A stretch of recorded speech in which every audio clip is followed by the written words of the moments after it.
Hi, Coach. Welcome back. We're here at the Parent Portal Show. Stephen Nold, Coach James Gumbert. We're being your hosts today and talking about all things youth sports. And it's just another great day to have these discussions. You know, Coach, I wanted to get into just a little bit. We are in this household, we're going through baseball tryouts. It's all fun, you know, and not having done freshman baseball ever before. Actually, we have gone through it one time before with another kid, but different program that we're working with. This time around, it's just been a little more challenging to understand and appreciate. Well, I guess I do appreciate a lot some of the behind the scenes things that have to happen.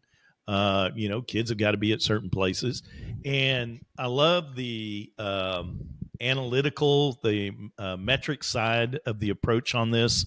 You know, I have seen programs in the past where I believe that there was the kids who got on the team because the coach liked them or thought, oh, this kid is a kid I can work with, or, you know, I mean, there's certainly always, you would hope in a program, kids that are talented athletes. But I'm also seeing kids cut that probably didn't need to be cut or didn't deserve to be cut. They weren't the right kids to be cut. You know, I don't try to judge coaches ever. I know they've got to make their own decisions. I feel like in my coaching years, I've tried to make all the right decisions when I coach. I never had to cut kids, so I don't have that burden in my coaching career.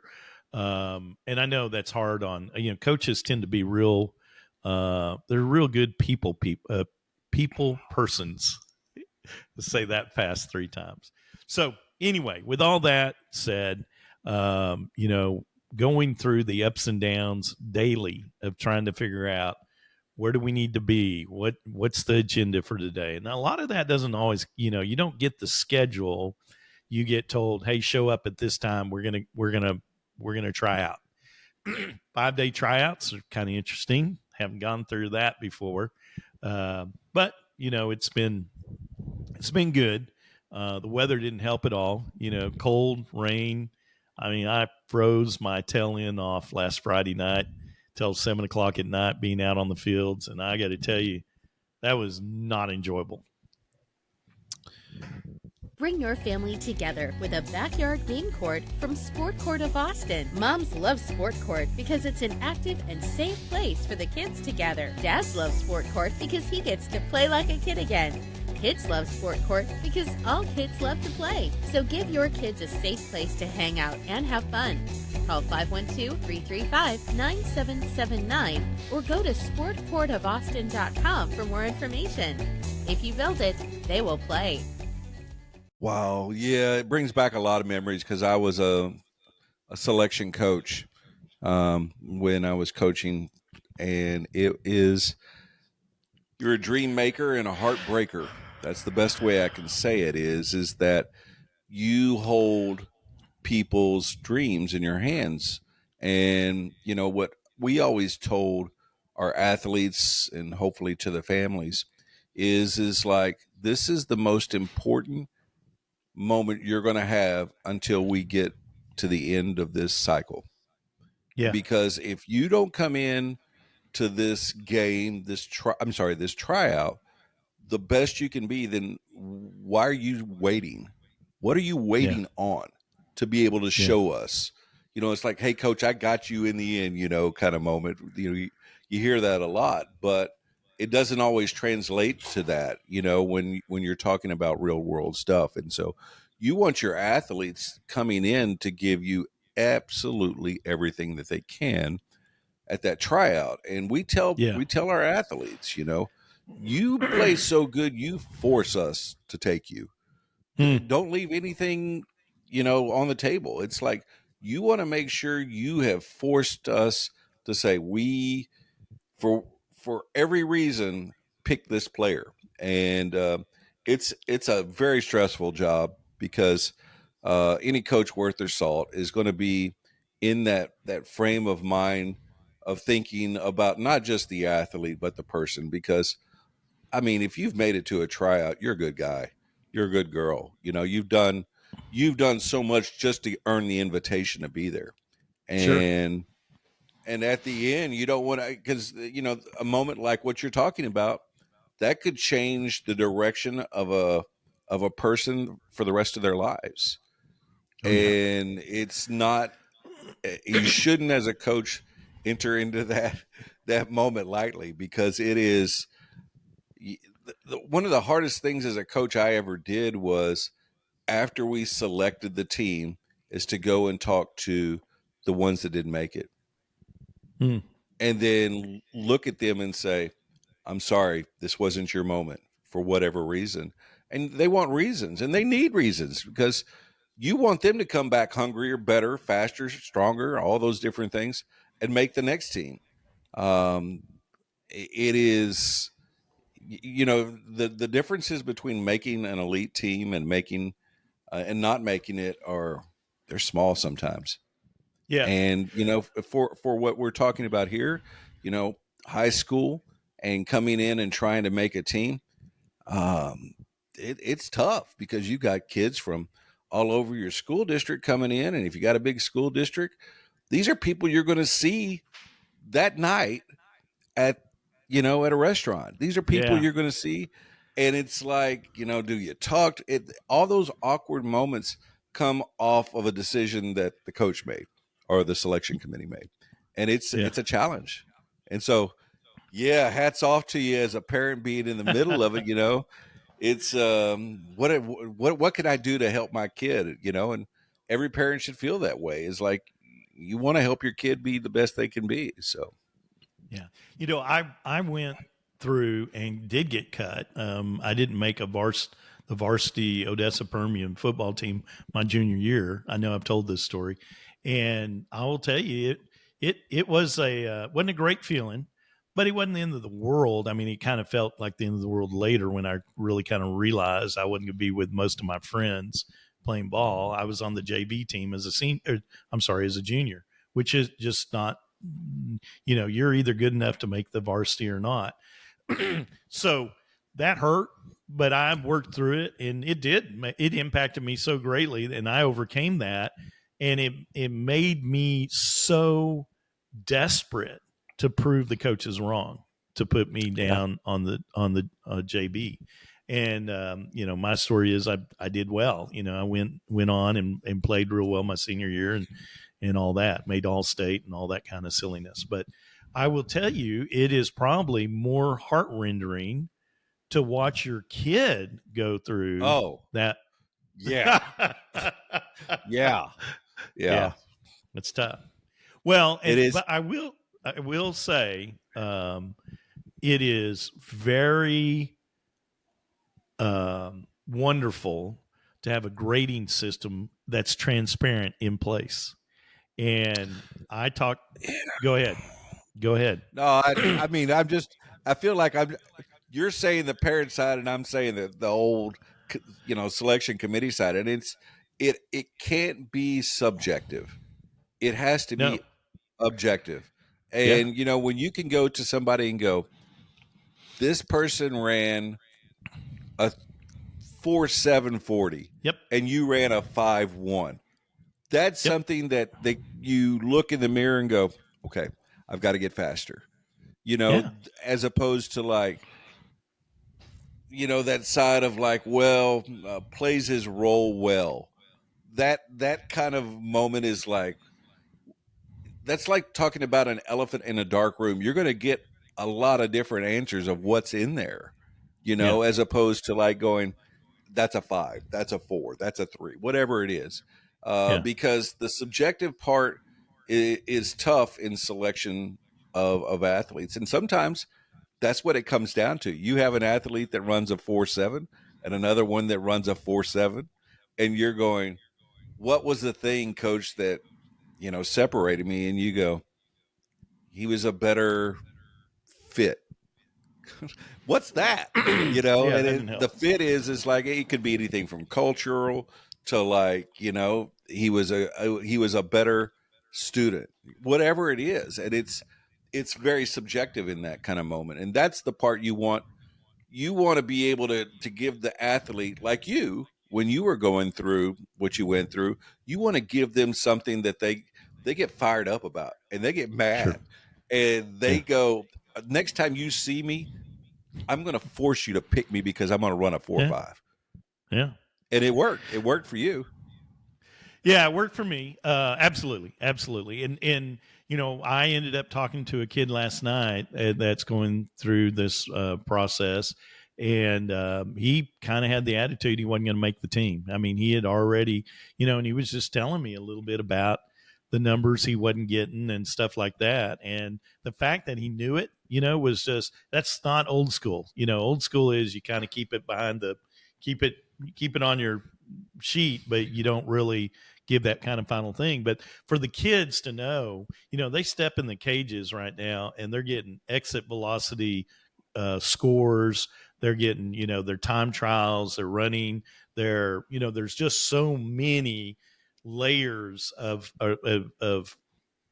grading going on that at the end of the day, the numbers kind of prove themselves. Now, I'll tell you can't measure a kid's heart. I don't know how a coach would go around figuring that all out. But it is an incredible ingredient. Go ahead. Yeah, I'm just pointing at that sign right behind me. For nearly 50 years, Town & Country Sports has been the heartbeat of youth sports in North Austin, promoting fair play, sportsmanship, and most importantly, fun. TNC Sports is for kids of all ages, no matter the skill level, and we encourage the whole family to get involved. Right now, registration is open for soccer, flag football, baseball, girls volleyball, softball, lacrosse, and more. Space is limited. Don't wait. Sign up today at tncsports.org. TNC Sports. Come play with us. Passion. You can't teach There passion. You Can't teach cannot it. teach passion. And you If can't measure got it. You can see it. No, you can you see can't. it. I know it when I see it on the it's- fields, but you cannot measure it.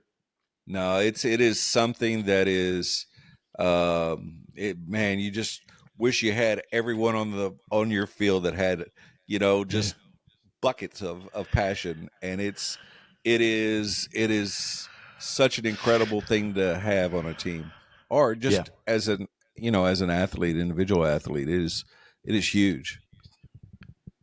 You think Alabama had a few kids with some passion on their team? Yeah, it maybe just a little bit. You see it, right? And you got a 5-star athlete. You didn't become a 5-star athlete because you were just a good runner. You're a 5-star athlete because you do everything great, and there's that something special, and that usually involves a little bit of that passion. Yeah, it's interesting you say it that way, and I'm sorry that was a poor transition into talking about No, it's okay. Alabama and Saban, but leading into what you just said really caught me, because I remember one of these quarterback coaches that we worked with a little bit, and he said, "Look, when you first start out, there's talent and there's hard work." And he said, hard work will get you, early years, hard work will get you to kind of where the talent is, because the talent isn't developed yet. But that talent starts to take over, and they get better and better. But he said, but the real cream of the crop, the real kids that are going to be that ultimate, you insert the word D1 player if you want, I don't know, but is the talented kids that add the hard work. Those are the kids that are going to really come to the top of the whatever, insert your metaphor here, top of the bowl. Well, you think about it. If you are at home as a parent and you hear a basketball bouncing in your driveway at 10 p.m. or 6 a.m. every day, you may have something, because that is a kid that is, she could be doing anything they wanted to be, wanted to be doing, and they're out there shooting baskets at that time. That's motivation. That's passion. It's not something that you can measure, but all that energy is pushing them to be the best that they could be. And like you said, I mean, at some point, that talent is going to engage. And, if you hear these stories about, well, this player didn't start playing basketball until he was a junior in high school. And then all of a sudden, boom, that's that story right there, and parents, if you're hearing basketballs in your driveway and, it's 10 o'clock, you may have something there, you might want to go out and smile and take those moments in. Yeah, keep on it, right? Well, and okay, Coach, you heard it from me. I'm sure no one has ever said it in these terms, but you got talent and you got hard work. How does passion fit into that? Passion is the fuel for that hard work. If they've got the passion, the hard work is just a part of the equation. How about that? One of the things you write that down. One of the things we always taught was, you come with passion, we'll teach you performance, and we'll get you to the podium. There you go. Love it. This is the Parent Portal Show.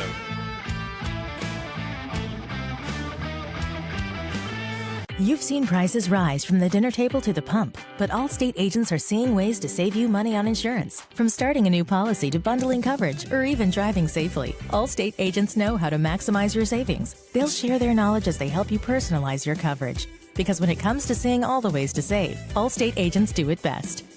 Mike Hammer has over 35 years as an Austin area Allstate agent. Call 512-343-6994 or visit MikeHammer@allstate.com. Savings vary, subject to terms, conditions, and availability. Allstate Fire and Casualty Insurance Company and Affiliates, Northbrook, Illinois. Saban's brought a few to the podium, hasn't he? Yeah, Coach, he has just left an incredible legacy in everything that he's done. And he has set the bar very high for so many. And to see him step out and step away has left a void that will be filled. Yeah. In the same moment, it is something that is, it's the ripple effects are amazing. One of his prodigies, Deion Sanders, made an observation that with Saban retiring, it really kind of shook up the NCAA. And if you look at the three cornerstone programs that just got disheveled the moment that Saban retired, not only was it Alabama, right, because of Saban leaving, but now Washington, because of DeBoer moving into the Alabama spot, and then Arizona because of the head coach heading out there. The challenge is, and this is where it just gets, the NCAA just does so many wrong things right now. The challenge is it's all at the wrong timing for some of the best programs in the country. You think he did that on purpose? That Saban did that on purpose? No, I don't think his heart's at that spot. Wait, so do you think that Coach is let's ask it this way. Do you think that he is a Alabama first kind of person? He's not, he coached at LSU and did pretty good there, right? But is he an Alabama first kind of person at this point? Wow. Yeah. Now you're conspiracy theories. I love them, Coach. Yeah, let's get into that. Think about it. Wow. So that's pretty impressive. So the story behind the story that I kind of feel is he was in a place, and they've talked about this, is like, when did you make the decision? Because he called a team, there was a team meeting called where he made the announcement. And an hour before, he was doing Zoom call interviews with assistant coaches. Okay. And that's like documented. And so to talk about what you've lost me here. About filling positions on the Alabama staff where assistant coaches had gone on to other programs. Right? Okay. He was recruiting. He was recruiting. Okay. He was recruiting coaches, players, everything else. And so in an hour later, he makes a decision that he is done. Yeah, it 100% could happen. And there's a lot of reasons why it could happen, probably should have happened.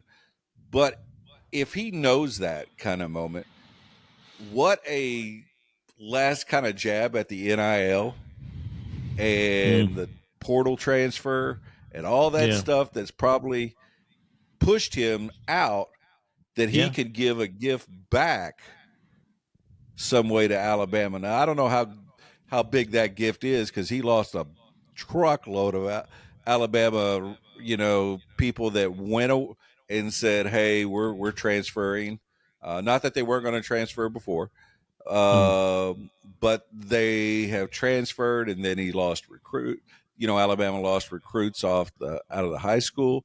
So I mean, it's a little bit of conspiracy with this, but it's like, man, what a way to just send a giant message. And I mean, did it send a message? Absolutely. Oh, yeah. Well, okay. So you're saying, hey, he decided to create this chaos kind of in the way he did it. And I can see that a little bit. I think, he did hate NIL. There's no doubt about it. He was not, and he didn't hate it. He hated the way it was being implemented, or lack of implementation. And he said that. I mean, we pull up 100 articles about that. Yep. No worries. Now, my conspiracy brain went to, okay, Saban still has a LSU heart that he's going to torpedo Alabama out of the contention for next year because he wants LSU to step up into that void. Wow, Coach, you're saying a lot there. Wow. You better get your security guards roll in front of the front door. Yeah, they'll come at you soon. Roll Tide. Yeah. Wow. But I think where I was going with it was more from the Alabama side of him saying, like, yeah, this is a way that I can not stick it to Alabama, but like to your point, everybody that's in the portal now, there's nothing there. Yeah. That I mean, there's good athletes there, but none of the big athletes that made the splash beforehand. Yeah, only 2 top 5. Only 2. Yeah. So if you look back, that was a week ago. Yeah. Yeah. So if you look back early January, when obviously the games are finishing, and he could have announced that night, I'm done. I'm so done with all of this. But see, I don't think he could, because if he had done that, I think those players would still announce that they were going into the portal. I think he had to wait until the football playoff games were over. That's what I'm talking about. After. Oh, okay. I see what you're saying. Okay. Yeah. I don't know, Coach. It's crazy. In my opinion, it was a way that he was going to try and help hold on to what Alabama had and not lose anymore, as opposed to just be total chaos.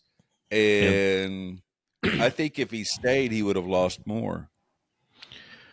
I don't think so. I think him staying would have held on to a lot of kids. I think I think the dollars would have appeared. I think he would have held on to a lot of the kids that went into the transfer portal. A lot of those kids left because he left. Caleb Downs, I do not think would have left Alabama. I agree. I agree with that one. I totally agree. I mean, that kid's such a he's franchise. From Alabama. He's not going anywhere else kind of moment. Yeah. He would have stayed. Absolutely would have stayed. That's a ripple effect, as you and I both know. So, I just think that it's a shame that the timing was all screwed up this year. They'll fix it. They have to fix it. You can't let your CFP teams get crushed while the portal's going on. If changes are going to happen, so they'll fix that. I'm pretty confident of that. Well, so what about Lane Kiffin, with Ole Miss? I mean, he was killing it in the portal and the recruiting that they were doing. And now Ohio State has really stepped up. They seem to be doing a better job. Well, Lane Kiffin really kind of showed a pathway for everyone last year, and how you can go out and find these skill set positions and, put them together and build a really strong team. And I mean, I believe they finished top 10. If they weren't 10, they were 11. I thought it was higher than that. I thought they were. Well, no, you're right. I think Ohio State's 1 in the portal efforts? Oh, Is I that was what thinking about how they finished this past year. Oh, okay. In 2023, just in their college football rankings, and Oh, in so the rankings. then you, Okay. yeah, and then you look at how they are with their teams, Yeah. and their recruiting and the portal transfers, and it's their direct correlation to their performance, and their rankings is because you've gotten really good athletes. All of a sudden, you start playing better. Yeah. And I think he's shown that pathway. And to that point, he's done a really good job with it again this year. Yeah. He is going to Work the continue system. to work the system. Yeah. He is a great example of somebody is comfortable in being uncomfortable in all this chaos. Yeah. He gets it, and you look at him and you say, wow, who's going to be the next Lane Kiffin out there? And there's, I mean, Deion Sanders is number one in my book. He Yeah. is, Works it. he is that kind of that recruiter slash coach slash coordinator all built into one. And oh, by the way, he's a marketer out of this world, and Right. he is going to be, he and Kiffin, and they're going to be others, and you will see the ones that are not that struggle. I mean, they just will have average seasons because they will not have those impact players. And if they do have impact players, they're going up against much different programs than they have in the past.